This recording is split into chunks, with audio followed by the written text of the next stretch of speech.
बिस्मिल्लाहिर्रहमानिर्रहीम बोलते कालम के साथ मैं आमिर रज़ाहान। और कुवैत ने मान लिया कि उसके बहुत बड़ा नुकसान हुआ और उसके फ़ौजी जो हैं ज़ख्मी हैं और इसके अलावा ड्रोन और पानी की तनसीबात जो कि डिसैलिनेशन प्लांट है, बिजली घर है, ये वो तमाम नुकसानात हैं जो मैंने कल बयान किए थे। लेकिन उस वक्त तक कुवैत ने ये तस्लीम नहीं किया था और मैंने आपसे कहा था कि वॉर के अंदर, जंग के अंदर जो नुकसानात होते हैं उनको छुपाया जाता है। अब कुवैत ने ये तस्लीम कर लिया। कुवैती वज़ारत दिफ़ा ने ऑफिशियली बता दिया कि उनके बेशतर फ़ौजी अड्डे जो हैं वो इस वक्त ईरानी मिज़ाइल्स की ज़द में हैं।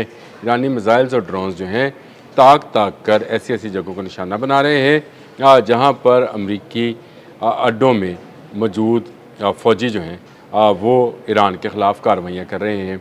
और कल रात जो 7वीं लहर बकौल अमेरिका के सेंटकॉम के 7वीं लहर में ईरान के बहुत सारे इलाकों को निशाना बनाया गया और दावा यह किया गया कि सिर्फ अस्करी मकामात को निशाना बनाया गया था, जो कि गलत था। और इससे पहले भी मैं बयान कर चुका हूँ कि उन्होंने न ट्रेन की पटरियाँ छोड़ी, न जंक्शन छोड़े, न पुल किया, न सड़कों का ख्याल किया।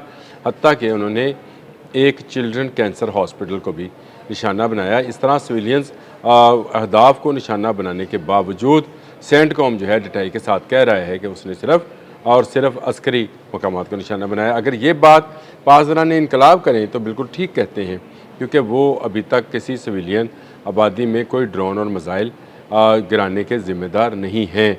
उन्होंने तमाम के तमाम फ़ौजी इंस्टॉलेशंस पर हमले किए हैं।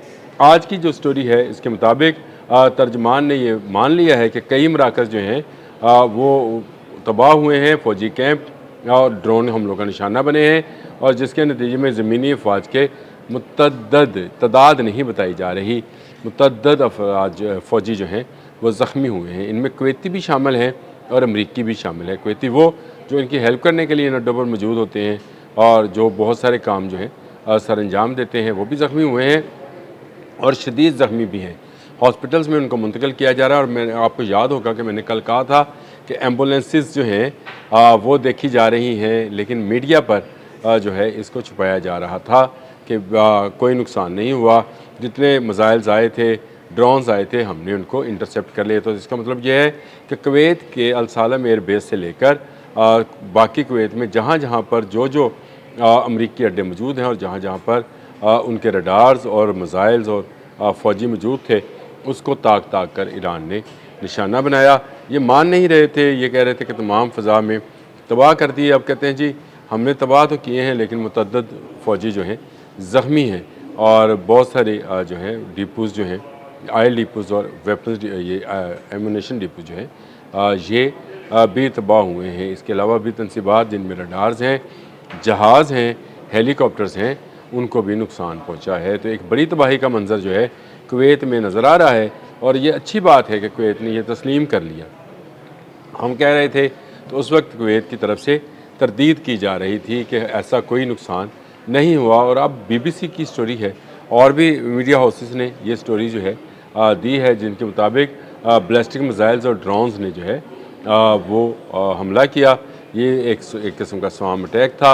अर्श ड्रोन जो था वो उसमें इस्तेमाल किया गया और इसके साथ साथ खैबर शिकन बैलिस्टिक मिसाइल जो हैं उनसे हमला किया गया। अगर आप वो फुटेजेस देखें, अल जज़ीरा पर हैं वो फुटेजेस, उसमें आपको नज़र आएगा कि किस तेज़ी के साथ जो हैं मिसाइल्स जो हैं वो इन अहदाफ़ को, जो कि फ़ौजी अहदाफ़, अस्करी अहदाफ़ हैं, उनको निशाना बनाते हैं और बहुत तेज़ी के साथ ये बैलिस्टिक मिसाइल जो हैं ज़मीन पर गिर रहे हैं और इनको इंटरसेप्ट करने वाला कोई नहीं है। और उसकी बुनियादी वजह यह है कि सबसे पहले ईरान ने इंटरसेप्टर्स और रडार्स जो थे उनको निशाना बनाया था।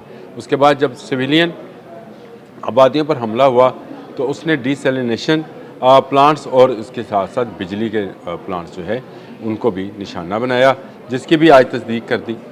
कल तक तो ये था कि लोग बिजली जो है, आवाम बिजली जो है वो एहतियात के साथ इस्तेमाल करें, ये बड़ा नुकसान हो सकता है। और मैंने ये बात बारहा बताई है कि गल्फ़ में तेल से महंगा पानी है, पीने का साफ़ पानी जो है इसका ज़रिया कोई नहीं। और कुवैत जैसे मुल्क में जहाँ 95% या 90%, 98% कुछ कहते हैं, मुख्तलिफ परसेंटेज बताते हैं कि सारा का सारा जो है पानी समंदर का ही साफ़ किया हुआ इस्तेमाल किया जाता है और कुछ पानी जो है वो बाहर से मंगवाया जाता है जो कि पीने के काबिल है, या यूँ समझे कि वहाँ की जो अशराफिया है या हुक्मरान तबका है वो पानी इस्तेमाल करता है जो फ़्रांस और इटली से बन कर आता है, बोतलों में बंद होकर बाकी अवाम के लिए समुंदर का पानी साफ़ करके उसको पीने के काबिल बनाया जाता है और यही रोज़मर्रा में इस्तेमाल होता है। कुवैत एक छोटा सा मुल्क है, हमारे एक शहर जितना होगा। इस छोटे से मुल्क के अंदर सारे का सारा तेल है, यानी इसके जो सहरा हैं उनके अंदर तेल बहुत बड़ी मकदार में है, पानी नहीं है।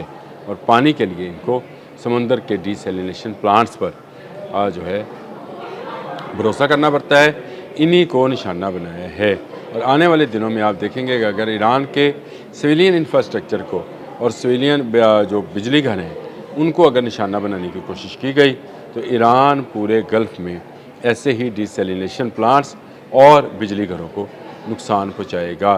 कुवैती वज़ारत दिफ़ा की तरफ से किए जाने वाले ट्वीट में गो सारे नुकसानात का ज़िक्र तो नहीं किया गया, लेकिन ये कहा गया कि बहुत सारे अहदाफ को निशाना बनाया गया। ये बहुत बड़ी कामयाबी है पासदारान इनकलाब की कि उनके मिसाइल्स और ड्रोन्स को इंटरसेप्ट नहीं किया जा रहा है, यानी मुकम्मल तौर पर नहीं किया जा रहा है।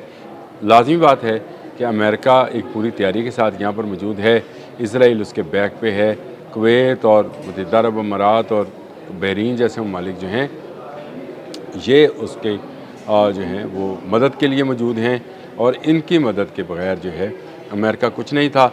इसीलिए इन मुल्कों को ही निशाना बनाया जा रहा है जहाँ से कोई भी ईरान के ख़िलाफ़ चाहे वो फ़ज़ाई ऑपरेशन है या समुद्री ऑपरेशन है, इन्हीं मुल्कों की मदद के साथ किया जा रहा है। ईरान ताक कर इन्हीं मुल्कों को निशाना बना रहा है। कुवैत पर होने वाला अब हमला कहा जा रहा है कि अब तक का सबसे बड़ा हमला है जो 17 और 18 की रात की दरमियानी शब में जो है किया गया है और ये इससे भारी नुकसान जो है हुआ है। खुद कुवैती मान रहे हैं कि उनका डिसैलिनेशन प्लांट और बिजली पैदा करने वाला जो प्लांट था, जो यूनिट था, उसको नुकसान पहुंचा है और इसका जो ड्रोन्स का मलबा तो था, मिसाइलों और ड्रोन्स का मलबा जो था मुख्तलिफ़ इलाकों में गिरा है, यानी ये सिविलियन इलाकों में गिरा होगा जो ऊपर फटे होंगे। लाज़मी बात है उनको किसी न किसी जगह पर टारगेट किया गया होगा।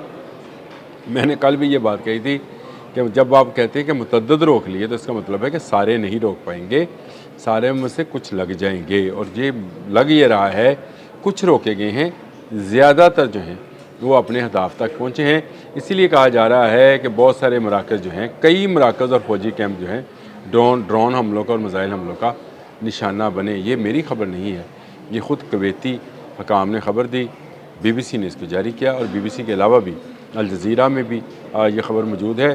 तमाम मीडिया हाउसेस जो इस जंग की कवरेज कर रहे हैं वो यही खबर दे रहे हैं।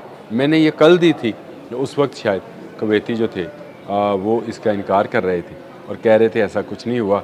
सेंट कॉम भी कर रहा था और मैंने आपसे कहा था कि आने वाले घंटों में आपको समझ आएगी जब आहिस्ता आहिस्ता ये चीज़ें जो हैं बाहर आएंगी। आपको एक चीज़ और टिप देता जाऊँ, हलाक होने वालों की जो है ये भी चंद दिन तक तादाद सामने आ जाएगी। ये जो ज़ख्मी हैं अगर अमेरिका के इलाज के लिए तो ये बताएंगे कि कितने लोग शहीद हुए। इससे पहले भी कुवैत में ही से ज़ख्मी होकर जाने वाले फ़ौजियों ने अमेरिका के अंदर जाकर ये बयान दिया कि उनके जनरल्स या उनके कमांडर्स जो थे वक्त पड़ने पर भाग गए थे और उन्होंने ईरान के सामने जो है पेश कर दिया था ताकि उन पर हमला किया जा सके। ईरान अमेरिका जंग और मिडल ईस्ट की तबाही, मैं आपको बताऊँ ये एक बहुत बड़ी जंग जिसको मैं कहता होता हूँ कि मलहमतुल कुबरा जो है उसकी निशानियों में से एक निशानी है। लेकिन चलें, अच्छा हुआ कुवैत मान गया कि ईरान ने इसकी ईंट से ईंट बजा दी। अब तक के लिए इतना ही। अल्लाह हाफ़िज़।